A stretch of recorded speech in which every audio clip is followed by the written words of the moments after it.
அனைவருக்கும் வணக்கம். நான் காயத்ரி கிருஷ்ணன். நிறைய ஹெல்த்தி பெனிஃபிட்ஸ் நிறைஞ்ச வெள்ளை சோளம், பார்லி இதை வச்சு ஒரு அருமையான டிஃபன் ரெசிபி, கூடவே நம்ம புழுங்கலரிசி, உளுத்தம்பருப்பெல்லாம் சேர்த்து பண்ண போகிறோம். மிஸ் பண்ணாமல் வீடியோவை ஃபுல்லாக பாருங்கள். ப்ளீஸ் ஃப்ரெண்ட்ஸ், நம்ம சேனலை சப்ஸ்கிரைப் பண்ணிவிட்டு எங்களுக்கு சப்போர்ட் பண்ணுங்கள்.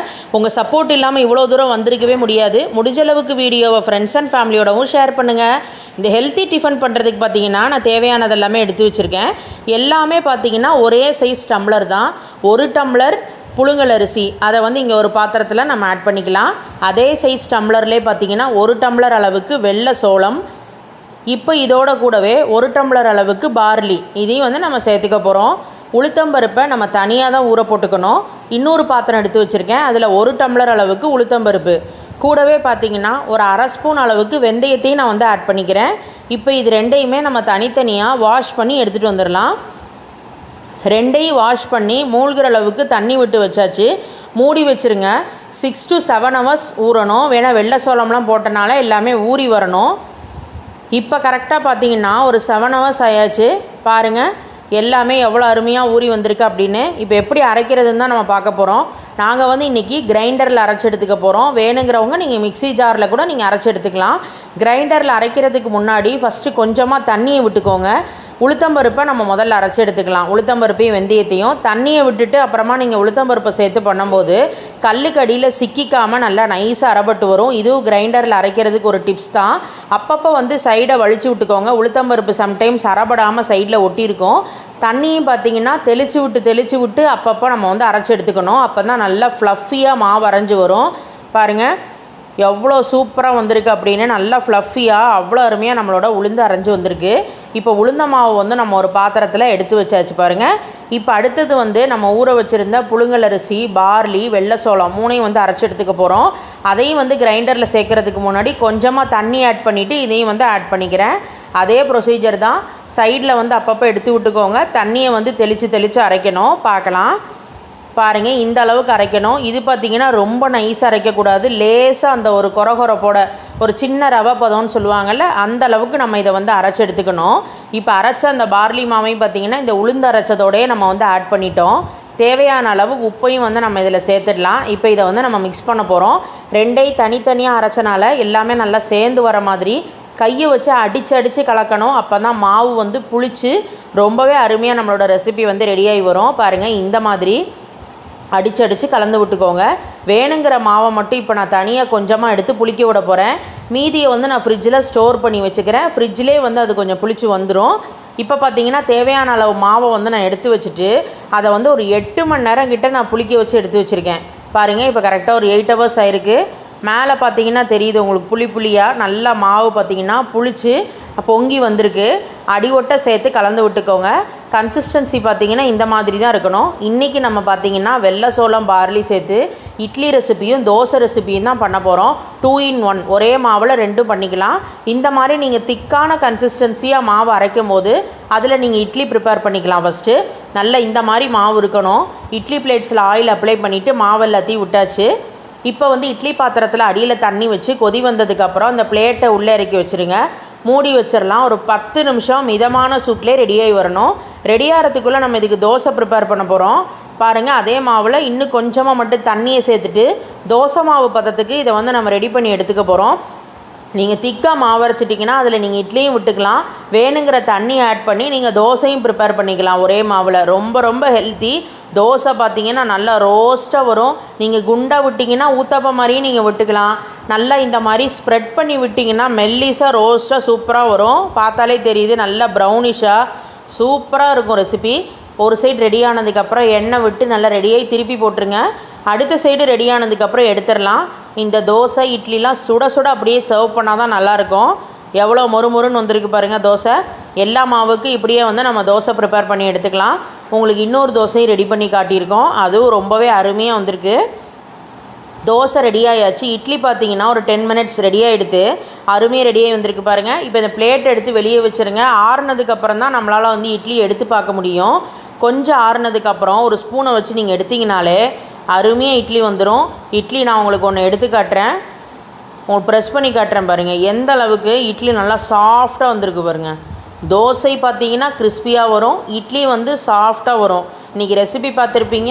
அதிக மருத்துவ குணங்கள் நிறைஞ்ச வெள்ளை சோளம் பார்லியை வச்சு கிறிஸ்பி தோசையும் சாஃப்டான இட்லியும். சைட் டிஷ்க்கு இன்றைக்கி நாங்கள் தக்காளி தொக்கு தான் வச்சுருக்கோம். வேணுங்கிறவங்க எந்த சட்னி வச்சு சர்வ் பண்ணாலும் நல்லாயிருக்கும்.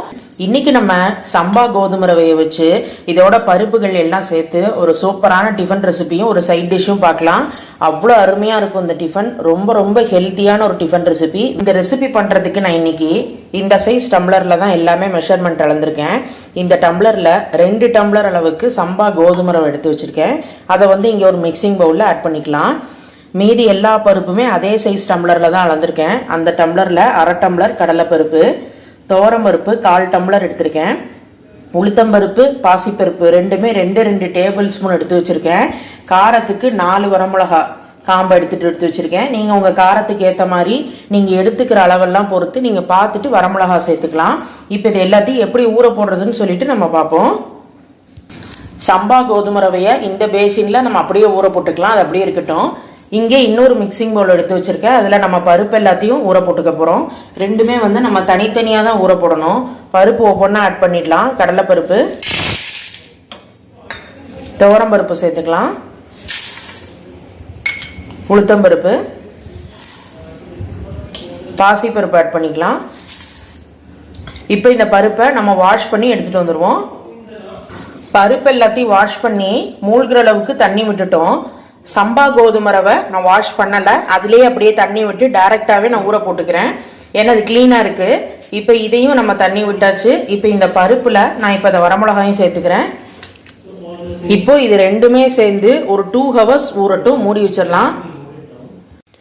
இப்போ கரெக்டாக 2 ஹவர்ஸ் ஆயிருக்கு பாருங்க. கோதுமை ரவையும் நல்லா ஊறி வந்திருக்கு. அதே மாதிரி பருப்புகளும் எல்லாம் நல்லா ஊறிருக்கு. இப்போ நம்ம எல்லாத்தையும் தனித்தனியாக தான் மிக்சி ஜாரில் போட்டு அரைச்சி எடுத்துக்க போகிறோம். ஃபஸ்ட்டு வந்து நம்ம சம்பா கோதுமை ரவை ஊறினதை அப்படியே சேர்த்துற போகிறோம். தண்ணி வந்து சரியாக விட்டனால எங்களுக்கு கரெக்டாக தான் இருக்குது. இப்போ இதை போட்டு வேணும்னா கொஞ்சமாக மட்டும் தண்ணியை சேர்த்து இதை வந்து நம்ம முதல்ல மாவாக அரைச்சி எடுத்துக்கலாம். ரொம்ப வந்து நைஸாக அரைக்கக்கூடாது. லைட்டாக அந்த கொரகொரப்பாக அந்த டெக்ஸ்டர் இருக்கணும். அப்படி தான் நம்ம வந்து அரைச்சி எடுத்துக்கணும். கொஞ்சம் கோர்ஸாக தான் இருக்கணும். அரைச்சதுக்கப்புறம் நான் உங்களுக்கு காட்டுறேன். ஜஸ்ட்டு பல்ஸ் மோடில் ஒரு சுற்று மட்டும் சுற்றி எடுத்துக்கோங்க. பாருங்கள், நம்ம இந்த மாதிரி கெட்டியாக கோர்ஸாக அரைச்சி எடுத்துக்கோம். ஜஸ்ட்டு பல்ஸ் மோடில் 2 சுற்று தான் சுற்றி இந்த மாதிரி எடுத்து வச்சுருக்கோம்.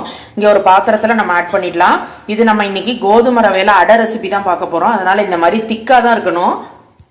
அடுத்தது மிக்சி ஜாரில் ஃபஸ்ட்டு ஊறின வரமிளகாயை அடியில் போட்டுட்டு மேலாக பருப்பை போட்டுக்கலாம். மிளகா நல்லா அரைஞ்சி வரும். இப்போ பருப்பெல்லாம் உள்ளே சேர்த்துருவோம். ரொம்பவே ப்ரோட்டீன் ரிச்சான ஒரு டிஃபன் ரெசிபி. இந்த மாதிரி ஒரு தடவை கோதுமை ரவையில் டிஃபன் ட்ரை பண்ணி பாருங்கள். 2 மணி நேரம் பருப்பு ரவையும் ஊறுற டைம் தான். நம்ம டக்குன்னு பண்ணிடலாம். மெயினாக வந்து இந்த டிஃபனில் அட்வான்டேஜ் என்னென்னா நம்ம அரிசி எதுவுமே சேர்க்காம தான் வெறும் ரவை பருப்பு வச்சு பண்ணுறோம். விரத நாட்களில் கூட நம்ம வந்து இதை யூஸ் பண்ணிக்கலாம் இந்த டிஃபன் ரெசிபியை. இந்த அடை தோசைக்கு தேவையான அளவு உப்பை நம்ம இதில் சேர்த்துக்கலாம். கொஞ்சம் பெருங்காயம் சேர்த்துக்கலாம். கூடவே ஒரு 1/2 ஸ்பூன் அளவுக்கு மஞ்சப்பொடி அதையும் ஆட் பண்ணிவிட்டு இதையும் வந்து நல்லா கெட்டியாக கொரகொரப்பாக அரைச்சி எடுத்துப்போம். பாருங்கள், இந்த மாதிரி அரைச்சி எடுத்துக்கலாம். இப்போ நம்ம அரைச்சதையும் பாருங்கள். இப்போ நம்ம கோதுமை ரவையை அரைச்சி வச்சுருந்தோம். அதோடையே இந்த பருப்பையும் வந்து நம்ம சேர்த்துட்டு மிக்சியை வாஷ் பண்ணிவிட்டு அந்த தண்ணி சேர்ப்போம்ல, அதுவே போதும். ஏன்னா கெட்டியாக தான் இருக்கணும். அந்த தண்ணியே போதுமானது. லைட்டாக அந்த பருப்பெல்லாம் தெரிஞ்சு சாப்பிடும் போது நல்லாயிருக்கும். மிக்சியை வாஷ் பண்ண தண்ணியை கொஞ்சம் சேர்த்துக்கிறேன். உப்பு ஆல்ரெடி நம்ம போட்டே அரைச்சிட்டோம். இப்போ இது எல்லாத்தையும் சேர்த்து கரண்டியை வச்சு நல்லா மிக்ஸ் பண்ணி விட்டுக்கலாம். தோசை மாவு பேட்டருக்கு கலந்துக்கலாம். கலந்து முடிச்சுட்டு நான் உங்களுக்கு காட்டுறேன். பாருங்கள், இந்த அளவுக்கு மாவை கொஞ்சமாக மட்டும் தண்ணியை மிக்சியை வாஷ் பண்ணி சேர்த்தோம்ல, அவ்வளோதான். தண்ணி வந்து இந்த அளவு கெட்டியாக தான் இருக்கணும் மாவு. அதனால் ரொம்ப தண்ணி விடாமல் பார்த்துட்டு சேர்த்துக்கலாம். இப்போ இதில் கொஞ்சம் கருவேப்பிலை எடுத்து வச்சுருக்கோம். அதை அப்படியே மாவில் சேர்த்துட்டு மிக்ஸ் பண்ணி விட்டுப்போம். இந்த மாதிரி கொஞ்சம் கெட்டியாக இருந்தால் தான் அடைக்கி வந்து நல்லாயிருக்கும். இப்போ நம்மளோட மாவு ரெடியாக இருக்குது. இந்த மாவு புளிக்கணும்லாம் இல்லை. நம்ம உடனே வந்து அடை தோசை ரெடி பண்ணிடலாம். மாவை ரெடி பண்ணிட்டோம். இப்போ நம்ம அடை தோசை விட ஆரம்பிச்சிடலாம். தோசைக்கல்லில் எண்ணெயெல்லாம் அப்ளை பண்ணி ஹீட் ஆனதுக்கப்புறம் பாருங்கள், ரெடி பண்ண மாவை ஒரு கரண்டி எடுத்து இதை வந்து நீங்கள் குண்டை அடை மாதிரியும் விடலாம், இல்லை நல்ல மெல்லிசாக மொறுமொறுனும் நீங்கள் வந்து பண்ணலாம். ரெண்டுமே வந்து நல்லா வரும். பாருங்கள், இன்றைக்கி நாங்கள் மெல்லிசாக சுற்றி விட்டுருக்கோம். 1 ஸ்பூன் எண்ணெய் விட்டுக்கோங்க. அடைக்கு வந்து ஒரு 1.5 ஸ்பூனாவது எண்ணெய் விட்டுக்கோங்க. அப்போ தான் நல்லா ரோஸ்ட்டாக வரும். எவ்வளோ வந்து கலர் சேஞ்ச் ஆகி வந்திருக்கு பாருங்கள். நல்ல எல்லோ கலரில் ரொம்பவே அருமையாக வந்திருக்கு. மிதமான சூட்லேயே வச்சுட்டு நம்ம அடை ரெடி பண்ணி எடுத்துக்கலாம். அப்போ தான் எல்லாம் நல்லா வெந்து மொறுமொறுன்னு நம்மளோட அடை தோசை ரெடியாகும். இப்போ அடுத்த சைடு திருப்பி போட்டு அதுவும் ரெடி ஆயாச்சு. சூடாக நம்ம அப்படியே சர்வ் பண்ண வேண்டியதான். பாருங்கள், பார்க்குறதுக்கே அவ்வளோ கலர்ஃபுல்லாக இருக்குது. இதே மாதிரியே நம்ம எல்லா அடை தோசையும் ரெடி பண்ணி எடுத்துக்கலாம். இன்னொன்று ரெடி பண்ணியிருக்கோம் பாருங்கள், அற்புதமாக வந்திருக்கு. இதே ரேஷியோவில் நீங்கள் போட்டு பண்ணுங்கள். இன்றைக்கி ரெசிபி பார்த்துருப்பீங்க ஃப்ரெண்ட்ஸ், கோதுமை ரவையில் ஒரு அடை தோசை ரெசிபி. சைட் டிஷ்க்கு நீங்கள் தேங்காய் சட்னி, தொக்கு எது வச்சு சாப்பிட்டாலும் நல்லாயிருக்கும். இன்றைக்கி நாங்கள் தக்காளி தொக்கு தான் வச்சுருக்கோம். ரெண்டோட காம்பினேஷன் சூப்பராக இருக்கும். சூடாக சாப்பிட்டா நல்லாயிருக்கும். கண்டிப்பாக எல்லாருமே ட்ரை பண்ணி பார்த்துட்டு ஃபீட்பேக்கை மறக்காமல் கமெண்ட் பாக்ஸில் ஷேர் பண்ணுங்கள். மணக்கோலம் குக்கிங் சேனலையும் ப்ளீஸ் ஃப்ரெண்ட்ஸ் சப்ஸ்கிரைப் பண்ணிவிட்டு எங்களுக்கு சப்போர்ட் பண்ணுங்கள். தேங்க்யூ.